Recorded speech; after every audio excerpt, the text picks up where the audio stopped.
Bonjour à tous, alors je suis Paul Louveil-Dubuc, avec Léo Coutelec, Sébastien Moser et Robin Michalon, on fait partie, et Emmanuel Hirsch, on fait partie donc de l'équipe d'éthique de Distals.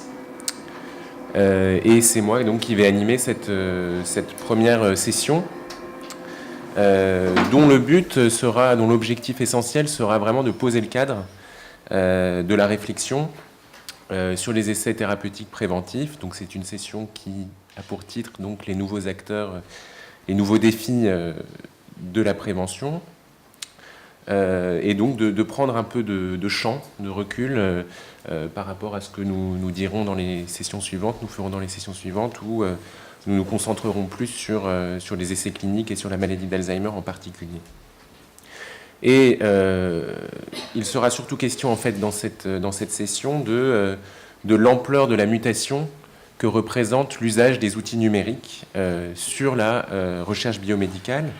Et plus spécifiquement, on s'en est mis d'accord avec Rémi Choquet et Marc Ouniadi, il sera question de l'usage privé et quotidien de ces outils numériques à travers, Philippe Amouyel vient d'en parler, les applications et les objets connectés. Donc tous ces outils qui rendent l'environnement, disons, la maison, sinon intelligente, sinon smart, du moins capable de détecter des changements dans les habitudes de vie des personnes, des irrégularités, voilà. Alors je vais commencer par poser 3 questions. L'idée n'est pas forcément d'y répondre tout de suite, mais pour un peu constituer l'arrière-plan de cette session. Première question toute simple, quelle est l'efficacité, une question très générale, de ces technologies et leur potentiel de diffusion dans la population. Alors, une question plutôt pour Rémi Choquet, qui nous en dira quelques mots en parlant des innovations de Orange Healthcare.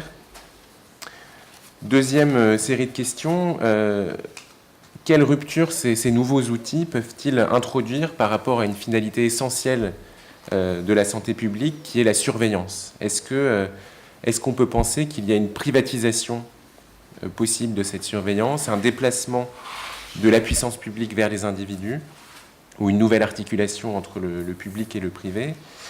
Et la question éthique qui se pose derrière cela, c'est celle de la responsabilité, de la responsabilisation des individus, et des nouvelles façons, au fond, dont toutes les responsabilités peuvent se redistribuer entre les différents acteurs de la santé et de la recherche biomédicale plus spécifiquement. Et enfin, troisième série de questions, en quoi ces outils peuvent-ils transformer les méthodes de la recherche thérapeutique? Et on peut ici envisager plusieurs niveaux de transformation. La première, c'est finalement l'utilisation de ces outils, disons, pour mesurer sur des personnes déjà incluses dans des essais l'observance, par exemple, de la prise de médicaments, mais aussi l'évolution de la personne, avec cette idée dont vous me direz si elle est illusoire ou non, que les données recueillies au domicile de la personne sont peut-être plus pures, que celles qui peuvent l'être voilà, dans un cadre médical. Bon, c'est une question, dans une question. Et second niveau de transformation possible, on pourrait aussi envisager une utilisation de ces outils en amont de l'inclusion des personnes. Alors je ne sais pas si on peut l'envisager, hein, vous me direz, pour recruter des personnes dans les essais cliniques. Est-ce qu'on peut penser qu'on pourra un jour atteindre un niveau de précision tel de ces outils qu'il sera possible d'identifier une population d'individus à risque susceptibles d'entrer dans des essais cliniques? Voilà, un peu l'arrière-plan que je voulais poser. Alors, l'idée, c'est que on s'en est mis d'accord également. C'est que les interventions soient relativement brèves pour laisser du temps à la discussion.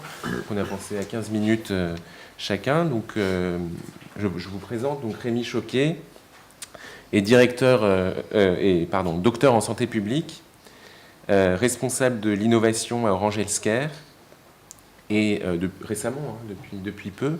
Et vous avez travaillé pour la PHP avant cela, dans le cadre d'un programme qui visait à créer une base de données européenne pour le codage des maladies rares. Voilà, donc vous interviendrez en premier. Et ensuite, Marc Ouniadi, donc, est professeur de philosophie politique à l'université, philosophie politique et morale, je crois, à l'université de Louvain-la-Neuve. Donc Marc Ouniadi a publié des ouvrages sur les questions de santé, dont un ouvrage sur le clonage, Un jeu est un clone, sur le handicap également, et plus généralement au-delà des questions de santé, avec une question en filigrane qui est la question de la confrontation de la démocratie ou de l'idéal démocratique aux nouvelles normativités, si je peux le résumer comme ça, notamment nouvelles normativités technologiques. Et tout récemment, donc en 2017, vous avez publié un ouvrage qui s'intitule « La tyrannie des modes de vie », qui dit déjà un peu le sens de votre intervention. Voilà. C'était en 2015, mais bon, il est encore très frais dans toute la mémoire. Alors, désolé. Donc voilà, je vais donner la parole à Rémi Choquet pour commencer.